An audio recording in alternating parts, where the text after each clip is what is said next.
आज मैं कई दिन विदेश में रहने के बाद भारत लौटा और वापस आते जो कुछ देखा वो बहुत परेशान करने वाला है। असली छात्र पेपर लीक को लेकर परेशान हैं, प्रोटेस्ट कर रहे हैं, धरने पर बैठे हैं और नेता उनके आंदोलन को हाईजैक करने में लगे हैं। अब से थोड़ी देर पहले राहुल गांधी सड़कों पर उतरे, उनके साथ पार्लियामेंट के मेंबर्स हैं। जिन सवालों पर संसद में चर्चा होनी चाहिए, एमपीज उन पर प्रोटेस्ट करने के लिए गांधी स्मृति में बैठे। राहुल गांधी अपना एक अलग मोर्चा खोलना चाहते हैं। छात्रों का मोर्चा जंतर मंतर पर है, उनके साथ मेनली लेफ्ट पार्टीज और आम आदमी पार्टी का सपोर्ट है। अब पेपर लीक के मुद्दे पर दो फ्रंट खुल गए हैं। मैं आपको दोनों की तस्वीरें दिखाऊंगा। जहां तक सरकार का सवाल है तो आज प्रधानमंत्री नरेंद्र मोदी ने कहा है कि युवाओं के भविष्य के साथ खिलवाड़ करने वालों को बख्शा नहीं जाएगा। पेपर लीक के मामले फास्ट ट्रैक कोर्ट में चलेंगे, जिससे दोषियों को जल्दी से जल्दी और सख्त से सख्त सजा मिले। सरकार ने 4 बार आंदोलन कर रहे स्टूडेंट से बातचीत की पेशकश की है, लेकिन कॉकरोच जनता पार्टी के नेताओं ने सरकार के ऑफर को ठुकरा दिया है। सरकार पार्लियामेंट में भी चर्चा के लिए तैयार है, लेकिन अब विरोधी दलों ने कह दिया कि पहले शिक्षा मंत्री धर्मेंद्र प्रधान का इस्तीफा हो, उसके बाद ही पार्लियामेंट में चर्चा हो सकती है। यानी संसद से लेकर सड़क तक डेडलॉक बना हुआ है। सवाल यह है, अगर सरकार बातचीत के जरिए रास्ता निकालना चाहती है तो जेपी नड्डा और जितेंद्र सिंह धरने पर बैठे स्टूडेंट्स के पास क्यों नहीं जाते? जब सरकार तैयार है तो पार्लियामेंट में हंगामा क्यों हो रहा है? छात्रों के प्रोटेस्ट के दौरान हिंसा क्यों हुई? पुलिस पर हमला करने वाले कौन हैं? कितने पुलिस अफसर घायल हैं? कितने छात्रों को चोटें आई हैं?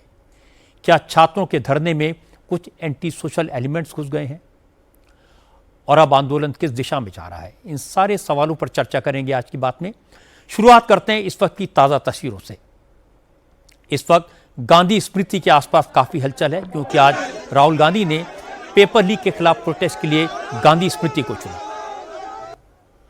राहुल गांधी प्रियंका गांधी के साथ, विपक्ष के तमाम सांसदों के साथ गांधी स्मृति पहुंचे, सरकार के खिलाफ नारेबाजी की और कुछ देर रुकने के बाद वहां से निकल गए। असल में आज पार्लियामेंट में कार्रवाई स्थगित हो गई। उसके बाद कांग्रेस के नेताओं ने सरकार के खिलाफ प्रोटेस्ट के लिए अपनी अलग रणनीति तैयार की। शाम 6 बजे विपक्ष की सारी पार्टियों के सांसदों को राहुल गांधी के घर पहुंचने के लिए कहा गया। कांग्रेस के अलावा left, Samajwadi party, RJD, Mamata Banerjee की टीएमसी, शरद पवार की एनसीपी, उद्धव ठाकरे की शिवसेना और इंडियन यूनियन मुस्लिम लीग के सांसद राहुल गांधी के घर पर इकट्ठा हुए। वहां पर पहले से बसों का इंतजाम किया गया था। पुलिस को विपक्ष के प्लान की जानकारी मिली तो तुरंत राहुल गांधी के घर के बाहर भारी फोर्स तैनात कर दी गई। क्योंकि राहुल गांधी 2 दिन पहले इसी तरह अचानक प्रधानमंत्री आवास के बाहर बैठ गए थे, देर रात तक हंगामा किया था, इसलिए आज पुलिस अलर्ट थी। आज राहुल गांधी का प्लान इंडिया गेट जाने का था। जैसे ही राहुल गांधी और प्रियंका गांधी के अलावा अरविंद सावंत, सुप्रिया सुले, महुआ मोइत्रा, सौगत रॉय, जॉन ब्रिटस, रामजी लाल सुमन, मीसा भारती और संजय यादव समेत तमाम सांसद बसों में बैठे तो पुलिस ने बसों को आगे बढ़ने से रोक दिया। इंडिया गेट पर जाने की परमिशन देने से इनकार कर दिया। हालांकि बातचीत के बाद पुलिस ने एमपीज को 30 जनवरी मार्ग पर गांधी स्मृति जाने की परमिशन दे दी। राहुल गांधी ने कहा उनके इस मार्च का मकसद जंतर मंतर पर धरना देने वालों के साथ सपोर्ट जताना है। ये मैसेज देना है कि पूरा विपक्ष छात्रों के साथ है। Our leader Mahatma Gandhi was assassinated over here. Today, the Modi government is assassinating democracy in India, is brutalizing students, is beating students. The opposition is not going to accept this. We are with the students, and Mr. Narendra Modi has to remove. How long you continue here? He has to remove the education minister, and he has to apologize.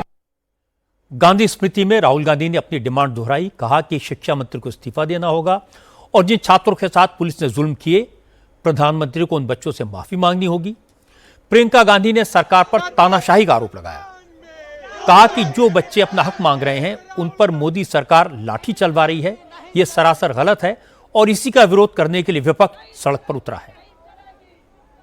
कौन-कौन जिस पे दूर है आंसू gas चलाई जा रही है, वाटर गन्स चला रहे हैं और तमाम आप देख रहे हैं क्या हो रहा है। हम ये मैसेज, ये संदेश देने आए हैं सरकार को, देश को, कि हमारे देश की नींव क्या है और हमारे देश का मतलब क्या है। महात्मा गांधी जी लड़े किस लिए थे और कैसे लड़े थे? जो महात्मा गांधी जी ने किया और हमारे देश के किसानों ने किया, गरीबों ने किया, वो एक बहुत ही अनोखा रेवोल्यूशन था, बहुत ही अनोखी मूवमेंट थी, क्योंकि उसमें किसी पे हाथ नहीं उठा। आज उसी देश के बच्चों को आप इसलिए पीट रहे हैं क्योंकि वो अपना अधिकार मांग रहे हैं। तो हम सबको दिख रहा है कि कितना गलत हो रहा है। और हमारे देश के लोकतंत्र को, जिसके लिए गांधी जी शहीद हुए, जिसके लिए तमाम लोग शहीद हुए, और गांधी जी जैसे तमाम किसान हैं जिन्होंने इस देश की आजादी की लड़ाई लड़ी, और आज हम इसी देश में अपने ही बच्चों को मार रहे हैं। आज हम इसी देश में वो लोकतंत्र खत्म करने जा रहे हैं जिसके लिए ये लोग लड़े, जिसके लिए ये लोग शहीद हुए, जिसके लिए ये लोग शहीद होते हैं, जो ये वर्दी पहने, जो आपकी सरहद पे खड़े रहते हैं। किस लिए? ताकि इनके बच्चों को पीटा जाए। क्यों? क्योंकि अपने एग्जाम्स के लिए अपनी परीक्षा में पेपर लीक हो रहा है, उसके लिए वो अपना अधिकार मांग रहे हैं कि न्याय मांग रहे हैं। राहुल गांधी सारे एमपीज को साथ लेकर गांधी स्मृति क्यों गए, इसे भी समझने की जरूरत है। असल में राहुल गांधी पेपर लीक के मामले में अपना अलग जंतर मंतर चलाना चाहते हैं। वो कॉकरोच जनता पार्टी के आंदोलन में शामिल नहीं होना चाहते, क्योंकि उन्हें शक है कि सीजेपी को आम आदमी पार्टी ने खड़ा किया है, ताकि पेपर लीक के खिलाफ आवाज उठाने का क्रेडिट राहुल गांधी को न मिले। शक सिर्फ राहुल गांधी को नहीं है, केजरीवाल को भी है। इसलिए केजरीवाल जंतर मंतर के आंदोलन को सपोर्ट कर रहे हैं।